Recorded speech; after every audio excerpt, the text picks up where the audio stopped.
তুমি তো সেই যুবক যে ফেসবুকে একদিনে 50টা স্ট্যাটাস দিছো, ফ্রান্সের মাল বন্ধ করো, ফ্রান্সের এই সেই করো, ইসরায়েলের মাল বন্ধ করো, ব্রাজিলের মাল বন্ধ করো, খাবো না, জ্বালিয়ে দাও। এগুলো তো তুমি বলেছো, আমরা এগুলো বলি নাই।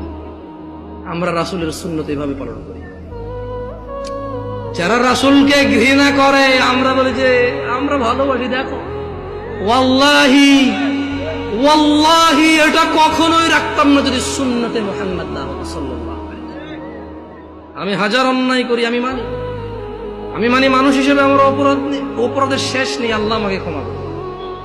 তবে তোমরা যারা মুহাম্মদ সাল্লাল্লাহু আলাইহি ওয়াসাল্লামকে নিয়ে কুচ্ছা রটনা করো, অবমাননা করো, তোমাদেরকে বলে রাখি আমার টাকনুর উপরের কাপড় ওনাকে ভালোবেসে। তোমাদের বলে রাখি আমি বাম পা দিয়ে টয়লেটে যাই ওনাকে ভালোবেসে। তোমাদেরকে বলি আমি ডান হাতে খাই ওনাকে ভালোবেসে সাল্লাল্লাহু